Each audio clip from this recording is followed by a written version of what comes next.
Assalamualaikum warahmatullahi wabarakatuh. Alhamdulillahi rabbil alamin. Assalatu wassalamu ala rasulil amin wa ala alihi wa sahbihi ajma'in. Subhanaka la ilma lana illa ma 'allamtana innaka antal alimul hakim. Rabbi shrah li sadri wa yassir li amri wahlul 'uqdatam min lisani yafqahu qawli. Amma ba'du.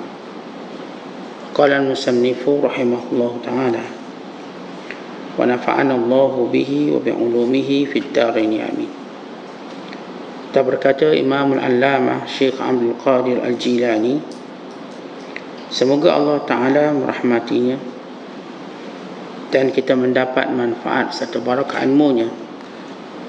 Sesungguhnya aku diberi kuasa ke atas semua pendusta, munafik dan dajjal. Aku diberi kuasa ke atas tiap penderhaka terhadap Allah Azza wa Jalla. Yang paling besar sekali ialah iblis, dan yang paling kecil ialah orang fasik. Aku memerangi semua orang yang sesat dan yang menyesatkan, orang yang menyeru kepada yang batil. Aku mendapat bantuan dalam tugasku ini dengan doa. La hawla wa la quwata illa billahil aliyyil azim. Tiada daya upaya melainkan dengan Allah yang maha tinggi, maha besar.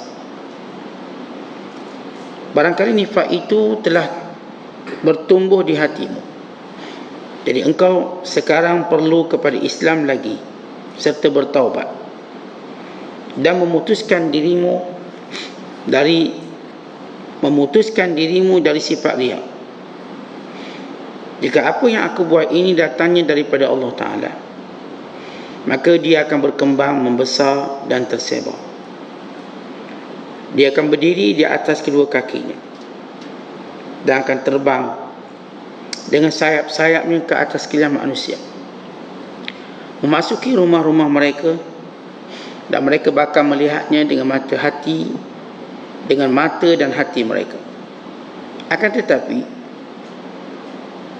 jika semua itu datang dari diriku dan hawa nafsuku, tabiatku dan syaitanku serta kebatilanku, maka akan hancurlah dia dan akan terjauhlah dia. Tidak berapa lama akan mengecil dan mencair, terbolak-balik, terpisah-pisah dan terputus-putus. Kerana Allah Ta'ala tidak akan menyokong seorang pendusta, tidak akan membantu seorang munafik, tidak akan memberi kurnianya kepada seorang yang zuhud, kepada seorang yang juhud, yang engkar, dan tidak akan menambah siapa yang tidak tahu bersyukur kepadanya. Ingatlah, siapa yang berbicara untuk dirinya dengan sesuatu dari yang nifak tidak dapat menghasilkan sesuatu pun. Bahkan nifaknya akan menyebabkan terhangus agamanya. Muslimin dan muslimat sedang penonton yang dirahmati Allah sekalian, Syekh Abdul Qadir menyebut tentang peranan para alim ulama dan peranan beliau secara khusus dalam menentang kelompok dan golongan yang berdusta atas nama agama, yang munafik dalam beragama, dan juga golongan dajjal. Dan bagaimana Syekh Abdul Qadir menyebut bahawa aku mengenalinya dan memeranginya dan berdoa dalam melawan mereka dengan doa yang senantiasa aku sebut, iaitu la haula wa la quwata illa billahil aliyyil azim. Dan perkara yang berikutnya disebut oleh Syekh Abdul Qadir, bila kamu menyedari sifat munafik ada dalam hati kamu, maka cepatlah memperbaiki kembali Islam kamu, bertaubat dan buang riak. Kemudian kata Syekh Abdul Qadir lagi, aku ikhlas dalam menegur, aku ikhlas dalam menentang golongan dan kelompok ini. Kalau sekiranya benar aku ikhlas kepada Allah, Allah akan memberkati perjalanannya. dan akan memasuki setiap rumah di kalangan kamu, dan kamu melihat kebenarannya. Tapi kalau aku tidak ikhlas, maka apa yang aku sampaikan ini tidak akan beri manfaat apa-apa.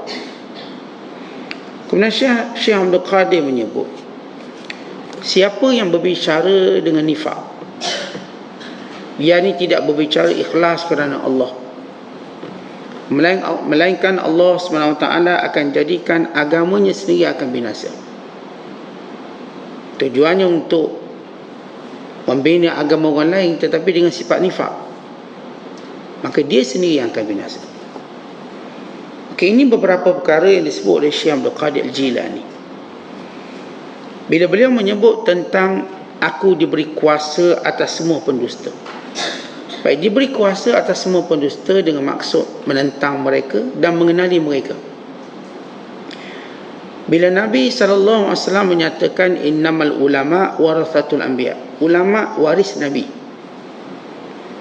maka apa yang dilakukan oleh para ulama rabbaniyun,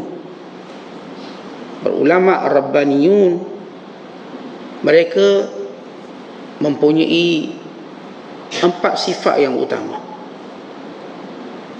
Yang pertama, mereka ialah orang yang berilmu. Berkata-kata mereka dengan ilmu, diam mereka juga dengan ilmu. Yang kedua, mereka ini ialah orang-orang yang beramal. Menjaga agama sebagaimana mereka jaga agama dengan ilmu, mereka menjaganya dengan amal. Maka dalam semua tuntutan amal dalam agama, kita akan perhatikan ulama rabbaniyun, ulama yang sebenarnya ada di situ. Mereka yang mengamalkannya. Yang ketiga, mereka berdakwah menyampaikannya, tabligh. Ilmu mereka disampaikan, amalan mereka juga disampaikan, Islam disampaikan, kebaikan disampaikan, perkara kebatilan ataupun perkara mungkar mereka juga sampaikan dengan maksud mencegahnya. Dan sifat mereka keempat, mereka ialah orang yang bersabar. Sebagaimana mereka bersabar dalam ilmu, dalam amal, dalam dakwah, kesabaran menjadi kekuatan utama mereka di dalam menyampaikan kebenaran ini. Maka 4 sifat utama ulama rabbaniyun, sehingga Allah menjadikan mereka mengenali orang munafik, dan mereka akan terus melawan orang munafik, pada pendusta atas nama agama, bukan pada dajjal. Mereka akan terus melawannya dengan kata-kata mereka, dengan amalan mereka, dengan ketegasan mereka, dan membongkarkan rahsia. Kalau kita tengok seorang mekanik, dia tahu penyakit kereta walaupun tak diberitahu oleh pemilik dia. Hatta kadang-kadang pemiliknya pun tak tahu apa masalah kereta ni, maka mekanik yang mahir dia tahu apa masalah. Seorang doktor, dia tahu keadaan pesakitnya, walaupun kadang-kadang pesakitnya tak erti nak beritahu ataupun tidak memberitahunya. Dia tahu ni sakit apa. Bahkan dia pun dapat tahu bahawa orang ni pun tak lama ni, dan dia pun tahu yang menipu sebab nak ambil cuti, sebab tak nak pergi kerja. Dia pun tahu. Seorang yang mahir dalam satu bidang, dia mengenali apa sahaja yang berlega dalam bidang itu. Demikian para ulama. Para ulama, mereka mengenali manusia dengan sebenar. Orang-orang yang benar-benar mengenali manusia dengan ilmu yang Allah berikan pada mereka, dan dengan sunnah Nabi sallallahu alaihi wasallam, menjadikan mereka dapat menyuluh hakikat manusia yang sebenar, hakikat insan yang sebenar. Mereka dapat suluh, tengok cara bercakap, mereka tahu ni bukan cakap orang berilmu. Cara beramal ini bukan beramal orang-orang yang bertakwa. Sebagaimana mereka tahu tentang batal ataupun sah ibadat kita. Kita kalau semayang, mereka tahu awak ni semayang batal. Kenapa pula batal? Macam mana? Awak tahu? Saya tahulah. Sebab awak tak buat rukun ini, rukun itu. Mereka tahu. Walaupun kadang-kadang kita tak tahu, atau kita tahu tapi cuba untuk menyembunyikannya.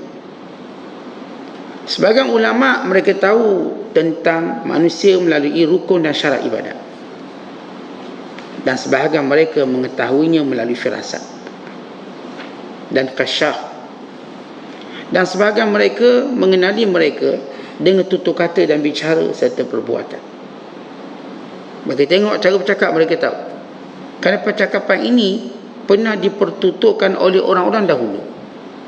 Kalangan munafiknya, kalangan dajjalnya, dan kalangan pendustanya.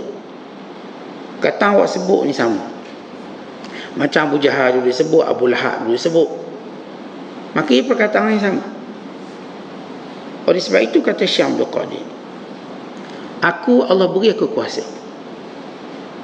dalam memerangi golongan 3 kelompok ini. Yang pertama, kelompok pendusta, orang yang menipu. Yang orang menipu ni maksudnya ialah orang-orang yang sentiasa mencari keuntungan duniawi, sentiasa cari untung duniawi. Sebab siapa pun yang cuba ingin mendapat keuntungan pada perkara duniawi, dekatnya kepada dusta itu, ataupun dia amat dekat dengan dusta. Kita orang berniaga, orang berniaga paling cepat berdusta, sebab dia nak untung cepat. Tengok dia buat iklan, dia tunjuk ayam punya besar. Bolehkah kita besar nak jari je? Iklan tu dalam TV juta orang tengok. Dia buat iklan, diedarkan, berjuta orang baca. Tak macam yang diiklankan. Ada orang yang dia lebih hampir dengan dusta. Maknanya dusta tu jadi adik-beradik dia, agak suka untuk dibuat malaikat Allah, orang yang Allah rahmati. Antaranya ialah peniaga. Maka aku tahu kamu berdusta. Kerana itu para ulama akan menjelaskan hukum hakam, hukum pelaburan macam mana. Antaranya mengelakkan, selain daripada kerana bercanggah dengan syariat, mengelakkan pendustaan. Ya, orang ajak kita melabur, dia cerita untung je. Secara hukum syara, hukumnya haram. Dan para ulama mengetahui tidaklah diharamkan sesuatu melainkan dia menipu manusia. Mereka nasihat awal lagi, jangan masuk, nanti kena tipu. Kita pun masuk juga, dah kena tipu. Ini golongan pendusta yang cuba mencari semaksimum keuntungan duniawi, maka mereka akan berdusta. Maka aku kenal mereka, kata Syekh Abdul Qadir. Aku tahu. Sebab itu aku akan menjelaskan hukum muamalah. Halal mana, haram mana. Jangan percaya orang ni. Jangan percaya dengan retorik ini, janji ini, tawaran ini. Ini semua bercanggah dengan hukum. Yang kedua golongan yang disebut munafik. Ya, bila kita sebut munafik, ialah orang-orang yang beragama dengan tujuan dunia. Maka ini munafik. Dia beragama tapi tujuannya dunia, supaya orang tidak nampak dia jahat dan buruk, walhal dia menyimpan kebencian pada agama sendiri. Sebab ini kita lihat zaman orang munafik, zaman Nabi SAW, mereka sembahyang kat masjid walaupun bukan kerap lah. Mereka duduk belakang baginda SAW. Mereka berbicara dengan Rasulullah seolah-olah mereka yang paling kuat agama. Dan mereka tunjukkan personality, pakaian mereka, penampilan mereka. Sebagaimana Allah sebut dalam Quran, wa idza ra'aitahum tu'jibuka ajsamuhum wa in yaqulu tasma' liqaulihim ka'annahum khushubun musannadah. Sekiranya engkau melihat mereka, wahai Muhammad, kamu akan merasa hairan dengan penampilan mereka. Hebat penampilan, pakaian bagus, bersih. Wa in yaqulu, kalau mereka bercakap, tasma' liqaulihim, kamu teruja mendengar percakapan. Dia kalau cerita beragama teruja gitu. Ka'annahum khushubun musannadah, mereka ni nampak macam lurus betul, nampak baik, rupa-rupanya tidak. Rupa-rupanya angkuh, sombong, dan memburukkan agama mereka sendiri. Bukan menghalang orang buat baik dalam agama. Tapi kalau tengok dia kata nampak okey. Maka orang munafik ini juga kata Syekh Abdul Qadir, aku kenal mereka dan Allah beri kuasa aku lawan mereka. Orang munafik mungkin dia boleh bersembunyi dengan personalitinya di kalangan orang awam. Orang awam akan kata dia okey apa, tapi tidak orang alim. Mereka mengenalinya, mereka tahu yang menggunakan agama untuk kepentingan, mereka tahu yang menggunakan agama bagi mendapat habuan dunia, mereka kenal. Yang menggunakan agama semata-mata untuk menipu manusia, mereka kenal. Dalam bicara zaman dulu, bila agama mendapat tempat yang hebat, semua orang nak bercakap agama. Akhir keluar satu kelompok yang disebut oleh para ulama sebagai qasas, tukang cerita. Lalu mereka bawa cerita agama, tapi cerita tak ke mana sumber dan puncanya. Mereka pun reka-reka supaya orang akan nampak hebat. Maka di sinilah terciptanya hadis palsu. Maka keluar hadis palsu. Ia berlaku permulaan ataupun perkembangannya pada zaman Sayyidina Ali radhiyallahu ta'ala. Maka Sayyidina Ali bertindak mengeluarkan mereka semua daripada masjid. Hasan Basri menceritakan ketika mana Sayyidina Ali radhiyallahu ta'ala dia raung masjid-masjid nak dengar yang ceramah ni betul tak betul, maka dia menguji setiap satu penceramah. Kerana sebahagian mereka ini tidak berdiri dengan ilmu, tapi kan nak mendapat habuan dunia. Kata Hasan Basri, di mana aku mengajar orang hadir, maka Amirul Mukminin Sayyidina Ali radhiyallahu ta'ala ketika itu yang menjadi khalifah, dia memanggilku dan bertanyakan soalan padaku. Maka aku menjawabnya. Dia menyebut tentang itu, maka aku jawab beberapa persoalan. Lalu kata Sayyidina Ali, kekal kamu di sini dan mengajar. Manakala yang lain dihalau keluar, tak boleh, stop mengajar. Kamu bukan mengajar, kamu menyesatkan. Kerana mula membawa kisah-kisah yang tak ada sumber dan mereka hadis palsu. Sebab kalau kita baca tentang bagaimana tersebarnya hadis palsu daripada tukang cerita, dia nak cerita, nak suruh nampak betul, dia pun kata dalam hadis Nabi sebut, walau tidak ada pun. Maka ini kelompok-kelompok yang kita katakan munafik dalam agama. Dan kelompok ketiga namanya Dajjal, Ad-Dajjalun. Apa itu Dajjalun? Dajjal ni orang yang tidak kita harapkan dia bercakap benar, melainkan bohong semua. Kerana perkataan Dajjalun memberi maksud yang sama dengan Kadzabun, yang suka berbohong. Dia tak ada benda betul je, semua bohong. Dan lebih besar Dajjalunnya bila dia berbohong atas nama agama untuk mengangkat dirinya. Yang tadi berbohong atas nama agama untuk mendapat habuan dunia. Yang ni dia berbohong untuk mengangkat dirinya sehingga dia mengaku jadi Nabi. Dalam sejarah Islam, ketika mana berlaku kekacauan dalam umat Islam, bila Sayyidina Ali radhiyallahu ta'ala anhu berkonflik dengan Muawiyah radhiyallahu ta'ala anhuma, maka berlakulah beberapa siri peperangan seperti peperangan Siffin yang berakhir dengan perpecahan umat Islam ini. Sehingga antara sejarah yang memedihkan, yang menyedihkan ialah kematian Sayyidina Husain radhiyallahu ta'ala dibunuh atas perebutan kuasa. Maka cucu baginda sallallahu alaihi wasallam ini dibunuh syahid. Lalu kematian Sayyidina Husain ini diambil peluang oleh orang-orang yang ada kepentingan dia. Antaranya seorang lelaki bernama Mukhtar As-Saqafi. Maka Mukhtar As-Saqafi berkata, kita perlu membalas dendam atas darah cucu Rasulullah yang tumpah. Dia asalnya dia punya slogannya okeylah, untuk mengheret kembali yang menzalimi cucu Rasulullah. Maka ramai sokong dia, ramai sokong dia.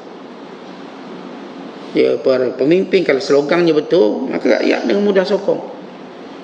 Sebab rakyat memang mula-mula nilai dengan slogan dia. Kalau kita hari ini dengan manifesto dia, kita nilai cepat, walhal sampai masa tak buat.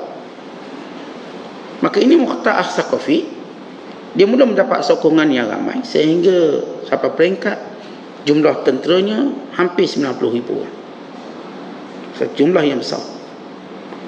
Bila dia mula teruja dengan siri kemenangannya, dia mula mengaku dia Nabi. Dengan cepat dia mengaku dia Nabi. Maka ketika itu Abdullah bin Zubair radhiyallahu ta'ala anhu mengarahkan saudaranya untuk memerangi Muqta' As-Saqafi. Muqta' As-Saqafi akhirnya diperangi dan mati, dan dipenggal kepalanya. Maka ini ialah antara Dajjal yang ada dalam sejarah Islam, sebab dia mengaku Nabi, sebab dia nak angkat diri dia. Maka kita akan lihat Dajjal-Dajjal ini tu ada atas dunia Islam dan dunia hari ini, yang mengaku Nabi Isa, yang mengaku menjadi Nabi akhir zaman sebagaimana Ghulam Al-Qadiani. Akulah Nabi akhir zaman. Ya, Muhammad itu Nabi tapi yang akhirnya aku. Muhammad itu cuma akhir Rasul, aku ni akhir Nabi. Dia mengetahui pusing-pusing. Maka ini Dajjal. Dan mereka ada pengikut yang disebut sebagai Qadiani.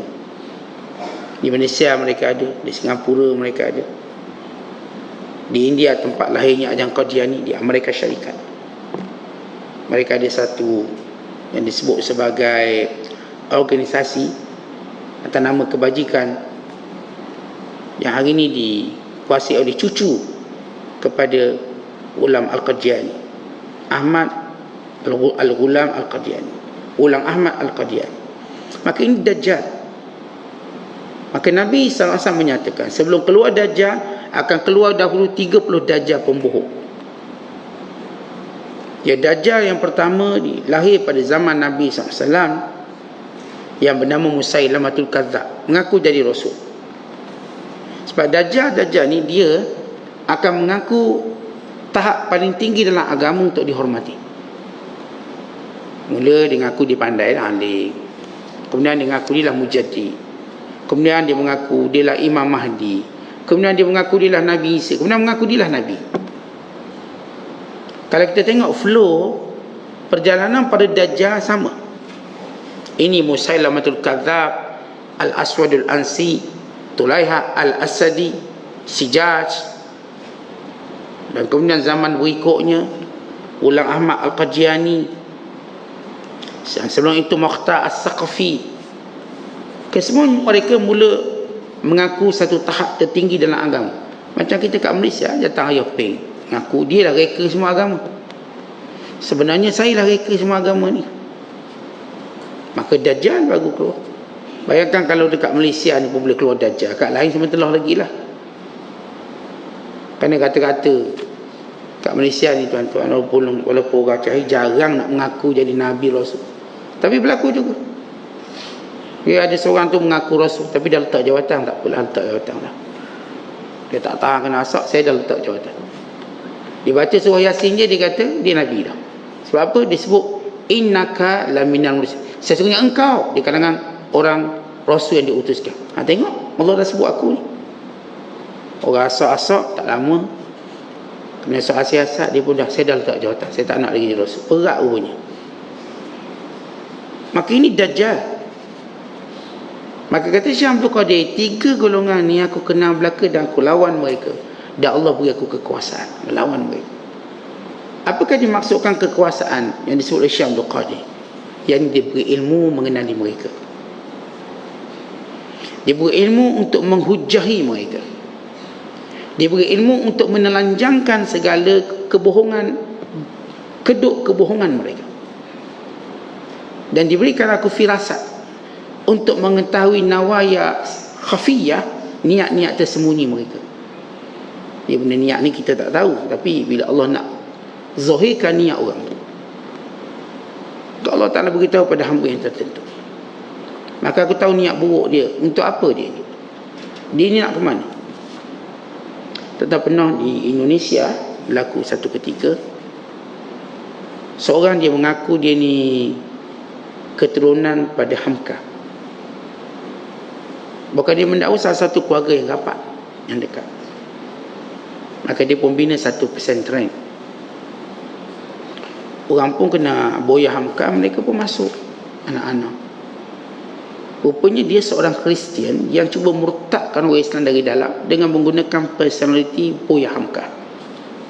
Ini ditulis dalam tesis master seorang pelajar Indonesia yang bertajuk Kristianisasi di Indonesia. Mengaku jadi ulama untuk murtadkan orang. Lihat, ini Dajjal. Dah bengkak cara nyamuk jadi ulama untuk memurtadkan. Akhirnya orang ni tak lama dia ketahui, lalu dia pun melarikan diri. Pembohongan.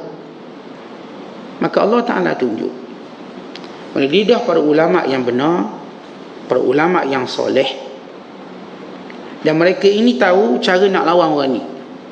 Bahkan mereka ada kekuatan doa. Kekuatan doa, berdoa kepada Allah Subhanahu Wa Ta'ala sehingga golongan yang sesat dan menyesatkan ini akan terbongkar keaiban mereka. Sebab itu kita tengok, siapa pun orang yang dia tidak ikhlas dan beragama, dia tak akan mati melainkan Allah Ta'ala bongkar dia siapa. Akhirnya dia akan diaibkan.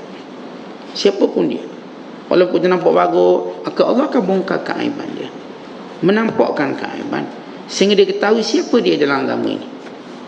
Kan tidak ada tempat pada orang berpura-pura dalam agama ini. Tak ada tempat.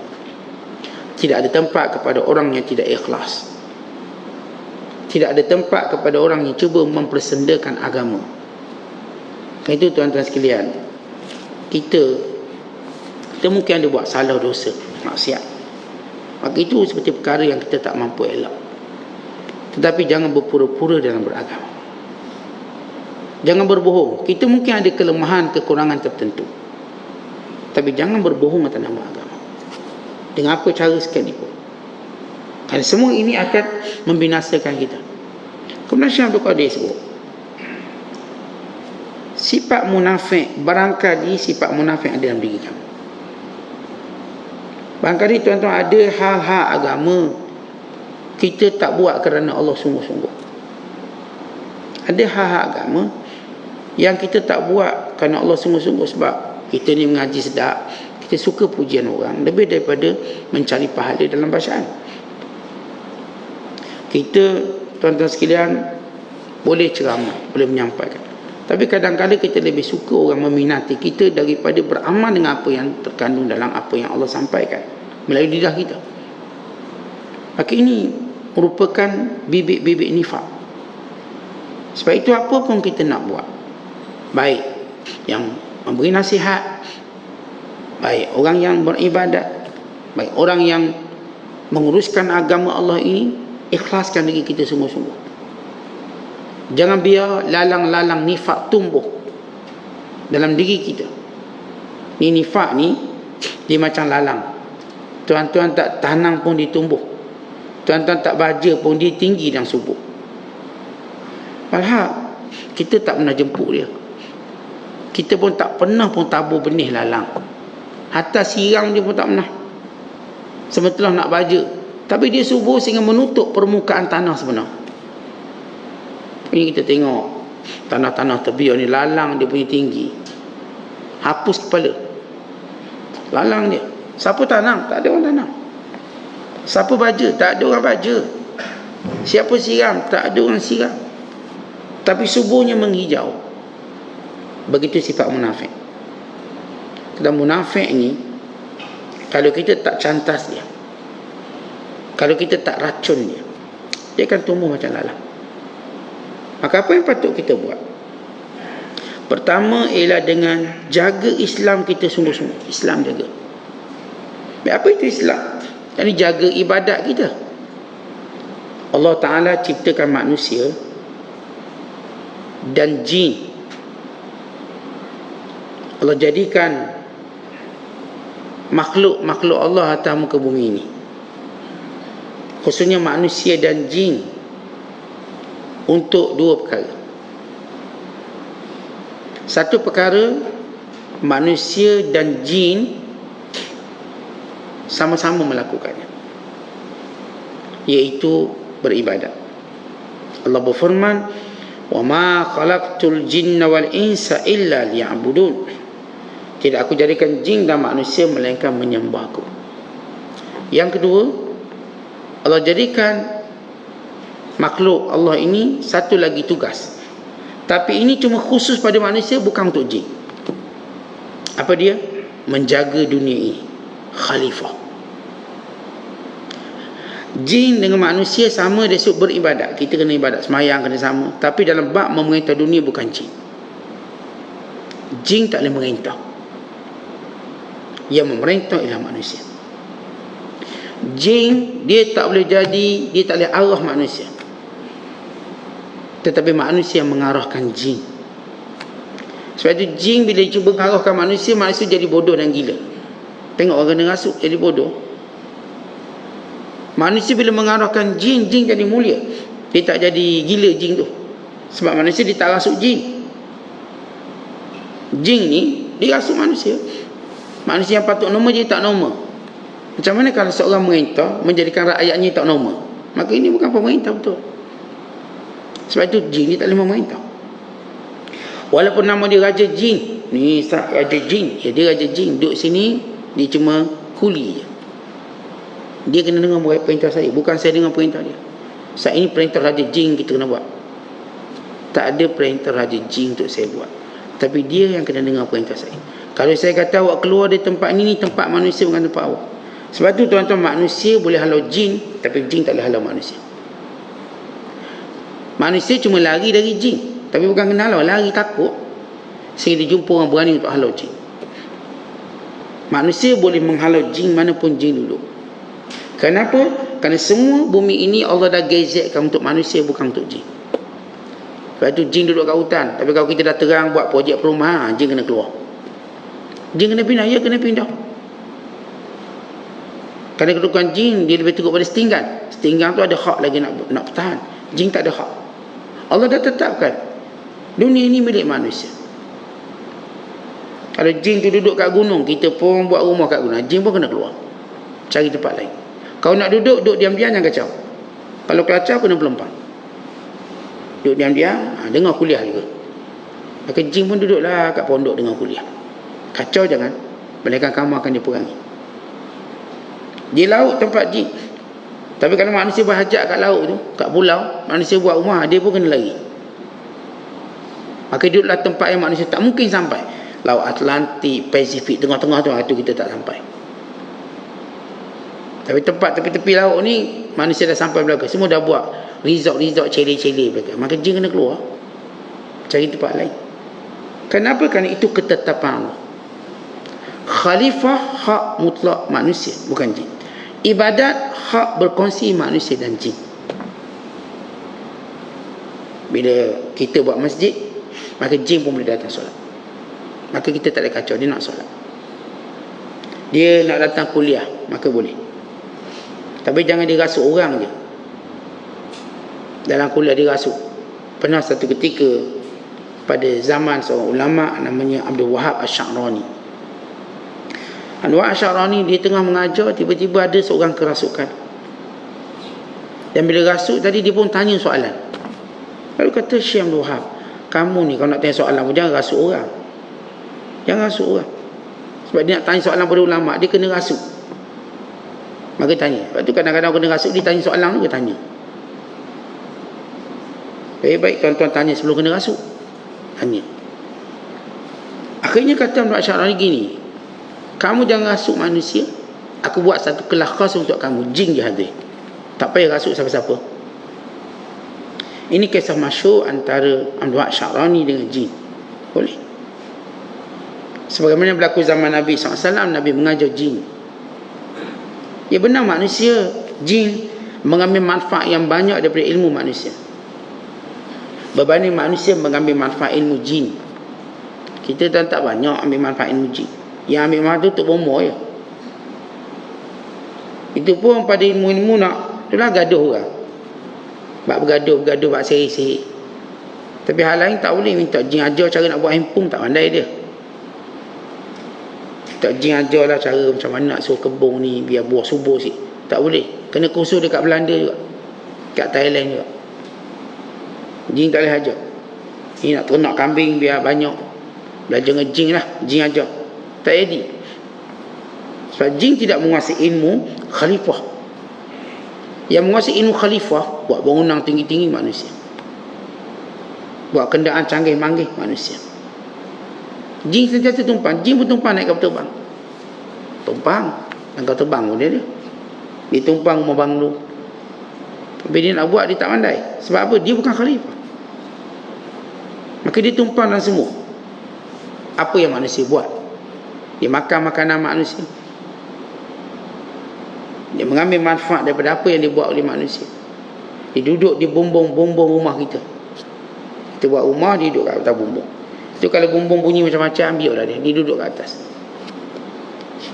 Cuma kita bacalah ayat supaya kita tak dengar.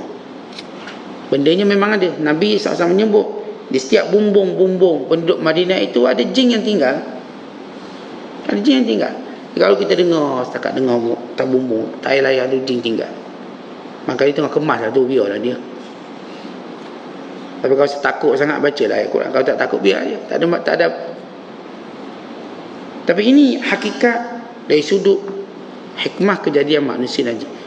Kita dengan jin, ada benda kita memang bersama-sama buat, itu ibadat. Ada benda khusus untuk manusia, jin tak dapat, iaitu khalifah atas muka bumi. Yang saya dah sebut, mana tempat pun, walaupun orang kata ni tempat jin, ini raja jin, kita boleh halau dia. Kita boleh halau. Saat ni raja jin dah berkurung lama dah. Saya nak buat rumah sini. Saya dah beli tanah kerajaan ni, saya nak buat. Saya nak buat sekolah kat sini. Saya nak buat pondok. Dia tidak dianggap sebagai pencerobohan. Sebab ini milik yang Allah Ta'ala dah tetapkan. Inni ja'ilun fil ardi khalifah. Sesungguhnya aku menjadikan atas muka bumi ini seorang manusia yang menjadi khalifah. Kemudian kata Syekh Abdul Qadir, macam mana kita nak perangi nifak kita? Iaitu perlu balik kita kepada Islam. Apa itu Islam? Kita sebut tadi, laksanakan semua ibadat. Itu Islam. Kerana makna Islam al-inqiyad wa imtithal li awamirillah. Tunduk patuh pada semua perintah Allah. Kalau tak nak jadi munafik, jangan lambatkan sembahyang, jangan lambatkan keluar zakat, apatah lagi tak keluar zakat. Jaga sembahyang 5 waktu, jaga jemaahnya, jaga zakat kita, jaga segala ibadat yang Allah fardukan pada kita, sempurnakan dengan perkara sunat. Ini mengeluarkan kita daripada munafik. Kerana orang munafik, dia tak akan buat benda sunat. Kata orang munafik, dia tak akan buat ibadat sunat. Sekali dia tak akan buat. Kerana yang fardu pun dia malas.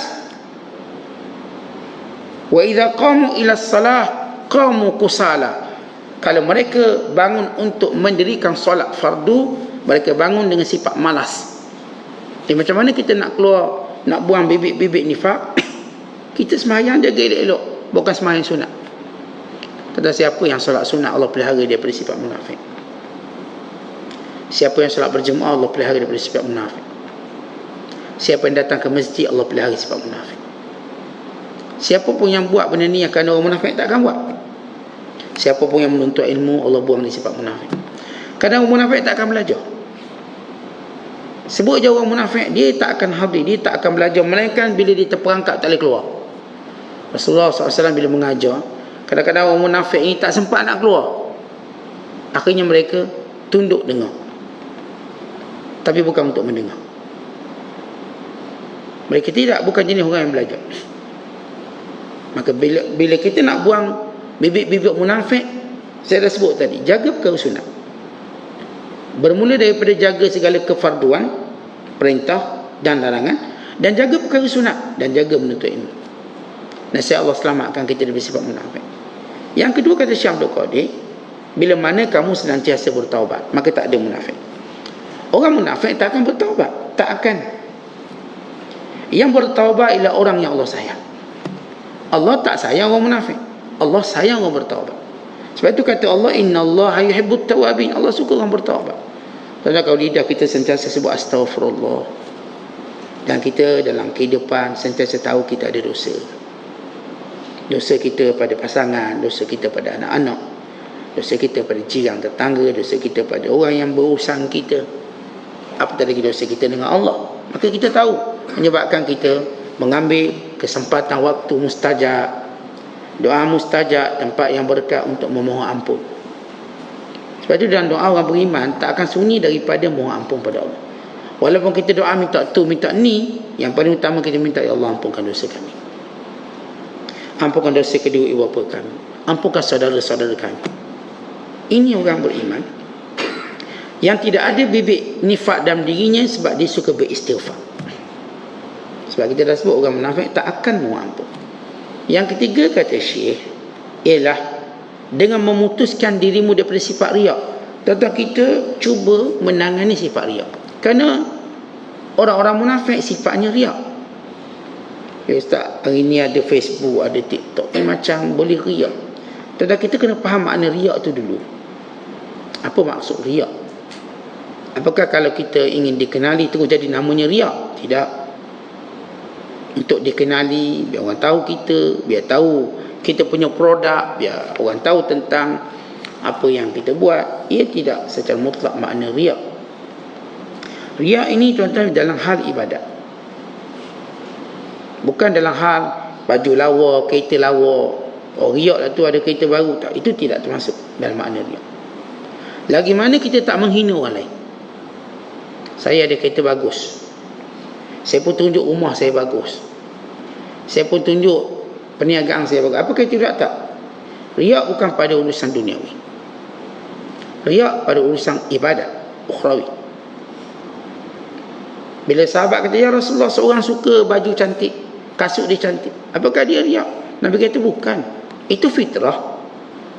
Tentang fitrah manusia suka baju lawa, baju berjenama. Fitrah kita suka rumah besar, kenderaan yang selesa. Itu fitrah. Sebab itu semua orang nak benda tu, benda yang sama. Dan kita pun bila buat benda, kita tak fikir pahala, kita fikir tuntutan keperluan kita. Tak ada orang bila pakai kasut nak pahala. Tak ada. Dia cuma pakai kasut nak tahan kaki dia, nak selesa kaki dia, dia boleh berlari. Secara umumnya benda tu tidak berhajat kepada niat untuk dapat pahala, sebab ia urusan duniawi. Baik, kalau orang tu niat nak pahala dengan cara tertentu lain, itu hal lain. Tapi secara umum, kan tu benda tu tidak dibahaskan oleh ulama dalam makna riak. Riak ini dibahaskan dalam hal ibadat. Dalam hal ibadat, ketika solat kita, kita takkan sembahyang pun nak masuk Facebook, macam tu. Kita pelihara tu. Takkanlah tuan-tuan sekalian kita bersedekah nak masuk dalam Facebook. Mereka ada tujuan-tujuan yang signifikan tertentu. Sebab Ustaz gini, orang dah bagi amanah duit ke saya Ustaz, jadi saya nak beritahu, amanah disampaikan. Sebab para penderma diperhati.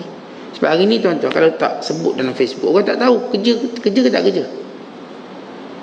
Dia ni yang kita derma-derma disampaikan, tak ada pun dalam Facebook, tak ada pun dalam sebuah TikTok dan sebagainya. Maka untuk beritahu, ya, dia dilaksanakan. Itu bergantung pada niat. Innamal a'mal binniyat, dengan niat. Maka perelokkan niat kita. Atau saya saja derma tunjuk supaya ada orang mencontohi, dan supaya orang kenal orang susah ni, untuk orang lain pula tolong. Sebab saya tak mampu tolong dia tiap-tiap bulan. Kadang-kadang tuan-tuan kita panggil golongan asnaf datang, kita beri dia sumbangan. Ini riak bukan. Saya nak tunjuk pada orang lain, dia orang yang patut awak tolong. Dan saya cuma mampu tolong kali ni, dan kamu yang lain tolong kali lain. Maka bila semua tengok kita pakat sehingga keperluannya dipenuhi sepanjang tahun. Satu ketika ada seorang sahabat, dia miskin, namanya Sulaik Al-Ghatafani radhiyallahu ta'ala. Sulaik Al-Ghatafani, dia masuk masjid lambat ketika mana Rasulullah berkhutbah Jumaat. Dia terus duduk. Dan Nabi SAW bercakap dengan dia. Nabi kata, as-sallaita ya fulan, kamu dah semayang ke? Maksudnya, apakah kamu dah semayang tahiyatul masjid? Lalu kata Sulaik, belum. Kata Rasulullah, bangun dan solat. Waktu Rasulullah bercakap dengan Sulaik, orang semua tengok dia. Ternyata bajunya compang-camping. Orang tengok, siapa dia? Kita kan kalau tuan-tuan pergi masjid, kalau khatib tu bercakap dengan orang tu, mesti kita perhati dia. Siapa dia? Saya khatib bercakap dengan dia. Kata para ulama, antara tujuannya supaya orang ramai tengok, inilah Sulaik yang miskin, yang kamu kena bantu. Walaupun Nabi tegur dia sebab dia tak solat tahiyatul masjid, dia terus duduk dalam masjid, tapi ada perkara lain pula untuk tunjukkan dia perlukan pertolongan. Sama juga kadang-kadang kita panggil orang tertentu, Yang saya katakan asnaf, kita pun beri sumbangan supaya orang lain juga tengok, oh betul lah dia ada anak 5 lah, rupanya dia pun sakit, rupanya dia pun dah tua, rupanya dia duduk sini. Kita pun yang ada kemampuan yang lebih mungkin kita bagi RM20 je, tapi yang lain ada keperluan, tak apa, saya ada rumah, awak duduk rumah saya. Yang ni kata tak apa, saya ada kereta, awak ambil kereta saya. Yang ni kata tak apa, saya ada kedai makan, datanglah makan sekali seminggu kedai saya. Yang ni pula kata saya ada tu, saya ada ni. Akhirnya dipenuhi keperluan dia. Itu tujuan. Maka setiap orang dia nak jadi. Kesimpulan, dalam hal ibadat, cubalah sembunyikan supaya kita dapat ikhlas. Kalau ia tak perlu diceritakan, maka jangan. Tak payah kita nak, saya sedang solat duha 4 rakaat. Jadi kita tak boleh kata itu riak secara mutlak, saya tak kata. Tapi bimbang yang membawa pada riak. Hal ibadat, maka kita elak untuk menjadi perkongsian. Biar dia kita. Tapi kalau hal-hal duniawi yang baik, yang beri faedah yang baik, sila berkongsi, tak ada hal. Kita kongsi kedai makan sedap ni, saya makan memang sedap.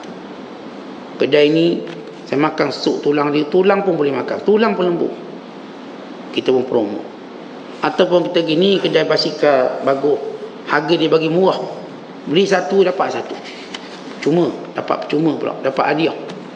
Maka ini kita promo baik. Itu bagus untuk kita tolong menolong sahabat kita, tolong menolong tentang kedainya yang baik, tolong menolong tentang saya pergi ziarah rumah ni baik orang akhlaknya. Bagus kita promosikan orang baik-baik banyak sikit, biar tenggelam orang jahat.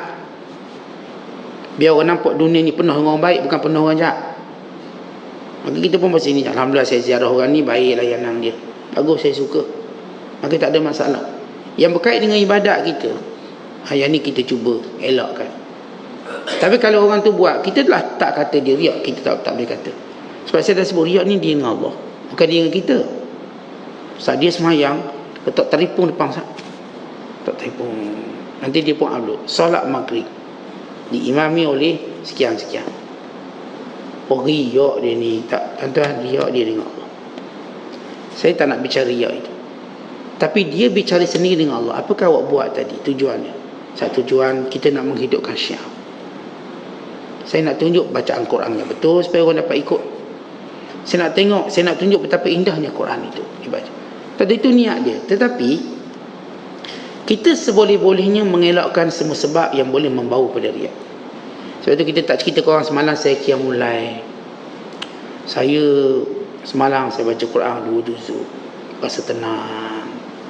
Tak perlu kita beritahu, bimbang riak. Semalam saya menangis teresak-esak.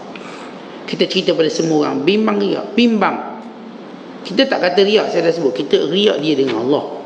Tapi Syekh Abdul Qadir menyebut tentang buang sifat riak. Kamu dengan Allah ni, kamu kena Allah jujur. Dia bukan masalah apa yang diputuskan oleh orang kita riak. Tapi kalau orang tu ikhlas, kalau orang tu kata dia riak, dia tak akan memberi apa-apa kesan. Saya ikhlas buat benda ni, dia orang kata riak tu nak tunjuk ke orang, itu hal dia. Dia tak tahu hasil. Saya dengan Allah ada rahsia. Orang bijak, dia tak akan persoalkan keikhlasan seseorang, kerana tahu itu tentang rahsia. Tapi Syekh Abdul Qadir menyebut kita sendiri, saya sendiri.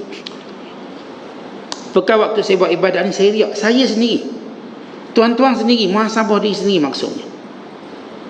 Tambah ni kita duduk mengaji, kita balik solat, kita sedekah, riak tak? Alhamdulillah tak ada riak, maka syukur pada Allah. Mudah-mudahan begitu berterusan sampai kita bertemu dengan Allah. Maka 3 cara kita nak baiki sifat nifak. Dengan cara kembali mematuhi Islam secara keseluruhan. Yang kedua dengan cara sentiasa bertaubat. Dan yang ketiga dengan menjauhi riak. Jauhilah riak. Sebab itu biar kita ada ibadat yang tersembunyi.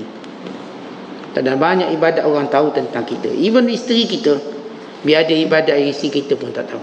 Kita dah baca kisah sejumlah ulama yang mereka beribadat, isteri pun tak tahu. Mereka buat bekal dari rumah, isterinya menyangka dia akan makan bekal dengan kawan-kawan dia. Manakala kawan-kawan yang makan bekal menyangka dia dah sarapan kat rumah, rupanya dia berpuasa. Itu yang dibuat selama 20 tahun, tersembunyi. Sebagaimana kisah Ali Zainal Abidin ni, tolong orang tanpa diketahui sampai beliau mati. Barulah penduduk Madinah tahu dialah yang tolong kita selama ini, hantar makanan, antara keperluan harian kita. Saya nampak kesan lebam di belakangnya. Dan ini orang berjaya sembunyikan amalan. Kita berjaya sembunyikan banyak rahsia kita. Banyak rahsia buruk ni. Kita sembunyi rahsia curi buah manggis orang, curi senyap. Sampai sekarang orang tak tahu. Baguslah. Kita tak perlu cerita. Benda baik. Tapi kalau kita tanya balik, ada tak benda baik kita sembunyikan daripada orang tahu? Sebagaimana kita sembunyikan kisah kita curi buah manggis tu, atau curi kelapa jirang sebelah. Ya, tak beritahu. Bini pun tak tahu. Dia curi kelapa dulu. Dia je tahu tapi dia sembunyikan. Jangan sampai orang tahu. Ada tak kebaikan yang kita sembunyi macam tu? Yang kita tolong orang, memang orang tak tahu. Kita pun tak nak ambil tahu. Kita pun tak nak ambil tahu. Biarlah dia berlaku 10 tahun. Tuan-tuan, kalau kita tak berjaya sembunyi sampai mati, kita berjaya juga sembunyi untuk satu tempoh. Cukup. Satu tempoh dia pernah tersimpan. Macam kita simpan duit dalam bank lah. Pernah simpan lah banyak tu, walaupun keluar balik. Pernah tersimpan. Jadi ada amalan kita terhijab daripada pengetahuan orang lain. Sebab itu di antara tanda kebahagiaan seseorang, bila mana dia buat baik dan dia lupa, dan bila mana dia buat jahat, dia tak pernah lupa. Orang tu bahagia. Bila Allah nak beri orang tu ketenangan, dia ada satu simpanan yang dia tak tahu. Apa dia? Dia buat baik, dia tak ingat dia buat baik. Ji dulu Haji yang tolong saya ni, saya tak ingat. Betul, saya tak ada lah, tak ada. Dia tetap tak ingat. Ini tanda kebahagiaan Allah bagi. Dan bila mana dia buat salah orang, dia ingat. Oh, kalau saya buat salah, saya ingat. Saya ingat lagi saya ambil dia orang RM1 ni, saya nak balas. Even kalau dia ganti balik pun dia rasa macam belum ganti lagi. Sebab dia rasa kekurangan tadi. Kemudian kata Syekh Abdul Qadir, apa yang aku sampaikan ini kepada kamu, kalau ikhlas pada Allah, dia akan subuh merebak umpama satu makhluk yang punya sayap yang terbang setiap rumah kamu. Tentang kata-kata yang baik, dia akan sampai ke telinga manusia walau bagaimana cara pun. Kadang-kadang kita bercakap ni, kita cakap untuk 10 orang je, tapi kan ini kata-kata baik dia sebar sampai 10 juta orang.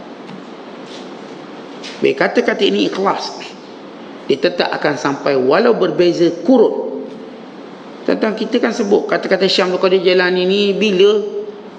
Tahun 600 Hijriyah. Tapi masih sampai hari ni 1400, 800 tahun masih sampai perkataannya, tanda keikhlasan. Ulama-ulama dulu, mereka cakap zaman dulu, kita pun tak ada depan mereka, tapi perkataan mereka seperti hadir balik depan kita. Seolah-olah kita dengar mereka bercakap depan kita. Kita dengar kata-kata Imam Asy-Syafi'i, Imam Malik, Imam Abu Hanifah, Imam Ahmad, Imam Sufyan Ats-Tsauri, Imam Sufyan bin Uyainah, Junaid al-Baghdadi, Fudail bin Iyad, Ibrahim bin Adham. Kita dengar ni kata-kata mereka macam mereka masih hidup, walau mereka dah lama dah meninggal dunia. Kenapa? Keikhlasan. Sebab itu bila orang ikhlas, walau zahir depannya cuma ada 10 orang, tapi dia akan merebak sampai 10 juta. Tapi kalau kata-kata itu nifak, kalau kata-kata itu lahir daripada orang yang nifak, melainkan dia akan kena balik atas batang hidungnya. Itu yang disebut dalam hadis Nabi. Seorang lelaki masuk dalam neraka, lalu menyeret isi usus perut dia keliling. Lalu ahli neraka tertajuk, bukankah kamu dulu yang menyuruh kebaikan, mencegah kemungkaran? Kamu orang alim, dan kenapa pula masuk neraka teruk pada kami? Lalu kata dia, ya memang, aku suruh tapi aku tak buat, aku larang tapi aku buat. Kerana seorang kalau dia munafik dalam hal ini, Allah akan pasti tunjuk bahawa apa yang dia cakap dia tak buat. Dan Allah pasti tunjuk apa yang dia larang itulah dia buat. Dia larang orang buat jangan ni, jangan tu, dia yang buat. Dia suruh orang buat tu, buat ni, dia tak pernah buat apa yang dia suruh. Dia ajar orang pemurah, dia kedekut. Dia ajar orang penyayang, dia itu pemarah. Dia ajar orang untuk terlangsung, dia tak pernah terlangsung. Allah akan tunjuk. Kerana orang ni bila dia berbicara untuk dunianya, bukan untuk agamanya, berbicara untuk dirinya, bukan kerana perintah Allah padanya, melainkan agamanya mungkin mula terhakis. Itu akhirnya apa yang dia cakap tadi, tak beri manfaat untuk dia sekali. Bukan sekadar tak beri manfaat pada orang lain, untuk dia pun tak beri manfaat. Akhirnya agamanya terhakis. Nampak dia boleh tunggang balik, terbalik. Orang ni kan dulu baik, masalah ni baik, tiba-tiba boleh. Tentang benar Allah yang memalingkan hati seseorang dengan kuasanya, tapi Allah jadikan dengan sebab. Bila Allah palingkan hati orang-orang yang pernah dapat hidayah, dia mesti ada sebab. Dia mesti tahu sebab. Tak dengar ada orang yang bagus dah, hebat dah, kemudian kembali jadi buruk, lebih buruk pada orang buruk. Kenapa? Kan dia melakukannya dengan nifak. Maka Allah kembali tempat di mana dia berasal. Sebab tu tuan-tuan, kita dalam agama nak ikhlas. Kalau hari ni kita nasihat orang, biar betul-betul kerana Allah. Bukan sekadar orang jadi baik, kita jadi baik. Bukan sekadar orang dapat manfaat daripada nasihat kita, kita yang pertama dapat manfaat. Sebab tu doa kepada Allah, ya Allah, apa yang aku sampaikan kebaikan pada orang lain, bila aku dahulu mendapat manfaat sebelum orang lain. Bila aku dahulu yang beramal sebelum orang beramal. Bila aku dahulu yang melakukannya sebelum orang lain melakukannya. Orang yang jujur, bila dia bercakap, dia buat dulu. Dan kalau dia tak buat lagi, dia akan berazam untuk buat lebih cepat pada orang lain. Dan ini kata Aisyah tentang Nabi SAW. Rasulullah SAW tidak suruh sesuatu, melainkan Nabi adalah orang pertama melakukannya. Nabi SAW tidaklah melarang sesuatu, melainkan Rasulullah yang paling jauh daripada yang dilarangnya. Maka orang yang jujur, bila dia kata jangan tipu orang, dia pun tak tipu. Jangan rasuah, dia pun tak terima rasuah. Jangan buat benda haram, dia pun tak buat benda haram. Maka ini kejujuran. Oleh sebab itu kata Syam Qadir, wahai pendusta, wahai orang munafik, wahai para dajjal, akan ku bongkarkan tentang kamu dan memerangi kamu. Sifat-sifat kamu ada dalam genggaman aku. Macam saya sebut tadi, bila Allah beri kita ilmu, bila Allah beri kita kebaikan agama, akhirnya kita kenal. Sebab itu kita mampu menapis sahabat-sahabat kita. Kita tahu nak kawan dengan siapa, kita tahu nak musafir dengan siapa. Sebab Allah beri kita ilmu mengenali orang-orang yang sesuai. Sebab itu bila kita musafir, Allah jaga musafir kita. Bila kita duduk, Allah jaga majlis kita. Bila kita berjirang, Allah jaga semua benda. Kerana kita dah jaga Allah, maka Allah jaga kita. Sebagaimana hadis Nabi SAW, ihfazillah yahfazka. Kamu jaga Allah, Allah jaga kamu. Wallahu bissawab. Assalamualaikum.